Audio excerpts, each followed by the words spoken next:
Hi everybody. Within this last video about the DLS, we're going to talk about the applications of the DLS in the formation of the micelles and also the analysis of the proteins. And it is going to be really simple.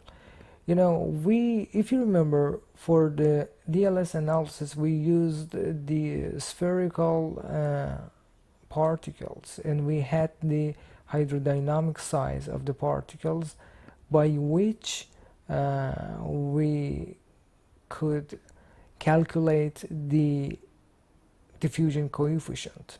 Okay, to be more precise, we could derive the diffusion coefficient, and by knowing the temperature and the viscosity of the medium, we could then know the size of our particles. However, in these examples related to the proteins, we have to consider the protein and the water around itself and everything which is moving together due to the diffusion. Okay, well, for the immunoglobulins, we consider the spherical particles with the hydrodynamic size which is reasonably larger than the size of the protein. However, for the lysosome, because it has the hydrophobic patches which do not like water, we consider the hydrodynamic size which is smaller compared to the size of the lysosomes. So this is the basic idea of how we consider the size of the proteins within the DLS. Now we are going to see how we can use the DLS for the self-assembly and the protein aggregates and analyze the formation and the folding, defolding of the proteins. Well, this is the first example that we have. In this example, we want to mix two types of different proteins, the bovine serum albumin, and which is mixed by the lysosomes.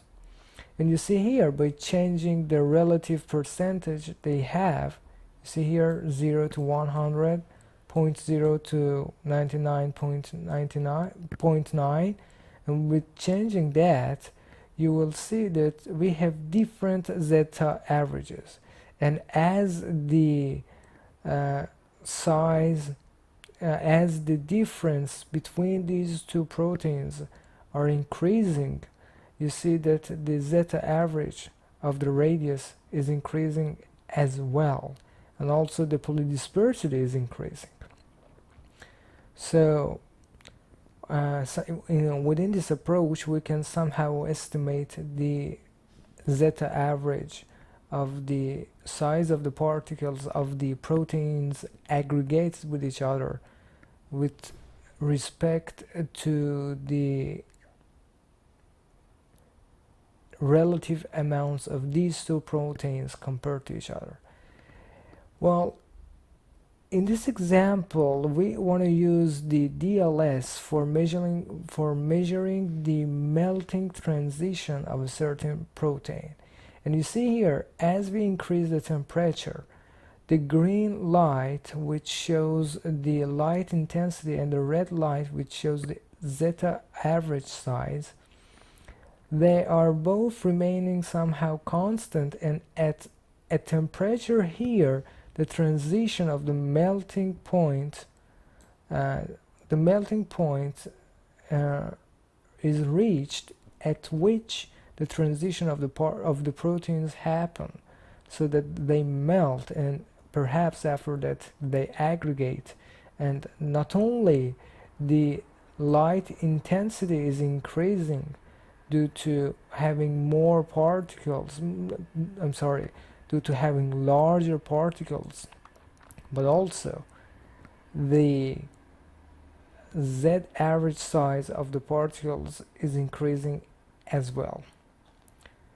Within this example, we want to see how DLS can be used to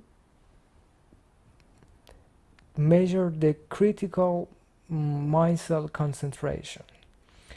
If you remember before, we mentioned that below a certain concentration we will just have the unimers within our medium. These are called the unimers or monomers, and when the concentration of the part of such monomers is increased, then they will lead to the formation of the micelles. Now we want to see how this concentration, this critical concentration, can be measured by the DLS analysis. You see here that for the correlation coefficient of the unimers, this blue line, we just have a flat line. It says that we only have the monomers and no particles are formed. However, when we reach the critical micelle concentration and we increase the concentration of our monomers, the particles are formed, and you see here that the correlation coefficient is formed due to the particles being present within the medium. And this is the interesting plot that we can see the results that has happened here. You see here, if we have the concentration of the particles here, the intensity of the scattered light, and the hydrodynamic diameter of the particles, we want to see the relationship between these two factors with respect to the concentration. So the blue line is showing us, as you see here, this is blue, the hydrodynamic diameter, and the red line is showing us the intensity of the scattered light. And this is really simple. You see here that before a certain critical concentration, we only have the unimers in our sample, and as we increase the concentration, then the particles are formed. But you see that by increasing the concentration, the size of the particles remain constant, and this is because having larger concentration of unimers do not lead to the formation of larger particles, but having larger concentration only increases the number of particles that we have. So you see here that by the time that the unimers are converted to the particles, to the micelles, by increasing the concentration, we will have a great increase in the number of particles. And since the number of particles are increasing, the intensity of the scattered light is increasing as well due to the higher number of particles which are present within the sample. And before the critical micelle concentration, we only have the unimers, which have somehow the same size. Well,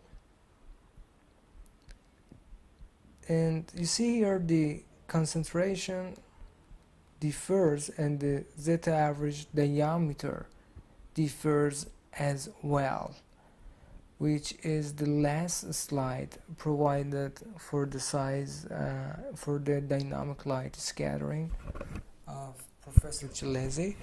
Well, I hope that you have found these series of videos about the dynamic light scattering helpful, and let's continue with the other sections.